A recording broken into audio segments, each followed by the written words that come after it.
العجم 18 سال شیخ العرب والعجم سید حسین احمد مدنی نبی علیہ السلام کے روضہ رسول پہ بیٹھ کر درس حدیث دے. میرے نبی نے فرمایا من زار قبری وجبت لہ شفاعتی. اسے بتا دو من زار قبری وجبت لہ شفاعتی. جس نے میری روزے کی میری قبر کی زیارت کی من زار قبری وجبت لہ شفاع اس پہ میری شفاعت واجب ہوگی. کتنا خوش نصیب ہے وہ مومن, کتنا خوش نصیب ہے وہ مسلمان, وہ نبی کا عاشق جو نبی کے روزے کی زیارت کرتا ہے, نبی کی قبر کی زیارت کرتا ہے. لیکن آپ قربان جاؤں شیخ العرب والعجم پر میں اور آپ بخاری پڑھتے ہیں, ترمذی پڑھتے ہیں, ابن ماجہ پڑھتے ہیں, مشکات شریف پڑھتے ہیں, صحیح ستہ کی ساری کتابوں کو پڑھتے ہیں, ہم حدیث پڑھتے ہیں. قال رسول اللہ صلی اللہ علیہ وسلم, میرے آقا مدنی نے یوں فرمایا. لیکن کیا وہ خوش نصیب ہے حسین احمد مدنی, نبی کے روزے پہ بیٹھتا ہے, بخاری کھولتا ہے, ترمذی کھولتا ہے, ابن ماجہ کھولتا ہے, مشکات کھولتا ہے, یوں سامنے میرے نبی کی روزہ رسول کی جالی ہے اور یوں اشارہ کر کے فرماتے ہیں. کالا نہیں کہتے, وہ فرماتے ہیں کہ کالا رسول اللہ نہیں فرماتے ہیں کہ حالا رسول اللہ صلی اللہ علیہ وسلم. اس روزے میں سونے والے میرے نبی نے یوں فرمایا. جب حدیث آتی فرماتے اس روزے میں سونے والے, اس روزے میں سونے والے, اس قبر مبارک میں سونے والے, میرے نبی نے یوں فرمایا. 18 سال آپ کے روزے پہ درس دینے والا وہ کون ہے؟ وہ حسین احمد مدنی ہے.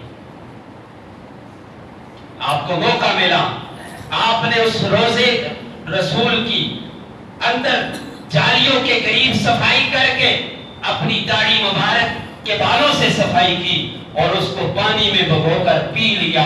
کسی نے کہا ڈاکٹر تو اس کو بڑا سخت کہتے ہیں, یہ ذرات یہ اندر جائیں گے. فرمایا تمہیں پتہ نہیں ہے, یہ آب شفا ہے, یہ نقصان مجھے نہیں پہنچا سکتے. یہ میرے نبی کا روزہ ہے. یہ پیار اور محبت تھا حسین احمد مدنی. آپ نے اپنے باغیچہ میں فرمایا یہاں کیکر کا درخت نہیں ہے, کیکر کا درخت نہیں. ساتھیوں نے کہا کہ حضرت کیکر کا درخت کون لگاتا ہے کانٹے دار؟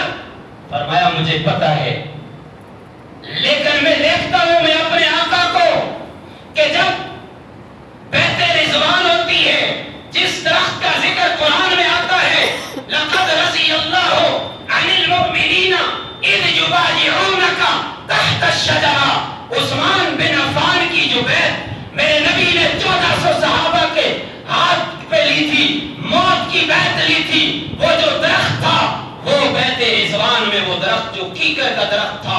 لہذا میں چاہتا ہوں میرے باغیچے میں اس کیکر کے درخت کو بھی لگا دو تاکہ میں اس کو دیکھتا رہوں اور نبی کی اس سنت پہ عمل ہوتا ہے.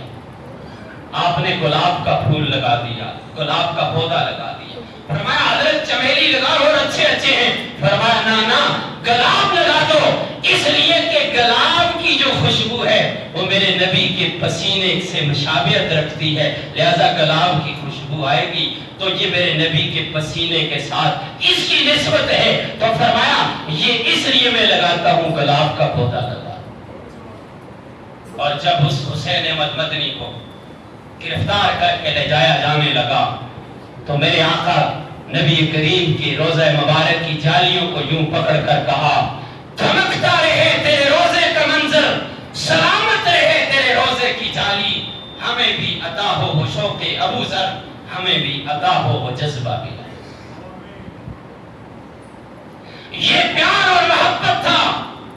اور پھر اس شیخ العرب والعجم سید حسین احمد مدنی کو جب پاسرائے برطانیہ نے کراچی کے دین حال سے گرفتار کیا, انگریز جج کی عدالت میں پیش کیا, تو نبی کا یہ عاشق, نبی کا یہ غلام انگریز جج کی عدالت کے سامنے میں کھڑا ہے. جج پوچھتا ہے حسین احمد مدنی بتا یہ فتویٰ تو نے دیا ہے انگریز کی فوج میں، برٹش کی فوج میں بھرتی حرام ہے، تو میرا مدنی ڈرا نہیں، ڈرا نہیں۔ ارے ڈرے کیوں؟ وہ تو نبی کا عاشق تھا، وہ تو بلال کا وارث تھا، وہ تو العلماء ورثۃ الانبیاء کا مصداق تھا۔ ڈرتا کیوں؟ وہ جج کی آنکھوں میں آنکھیں ڈال کر شیر کی طرح للکار کر کہتا ہے، وہ کہتا ہے یہ فتویٰ دیا کیا ہے؟ دیا ہے، دیتا ہوں اور دیتا رہوں گا کہ انگریز کی فوج میں بھرتی ہونا حرام ہے، حرام ہے۔ اور پھر اس نے کہا تجھے پتا ہے اس کی سزا کیا ہے؟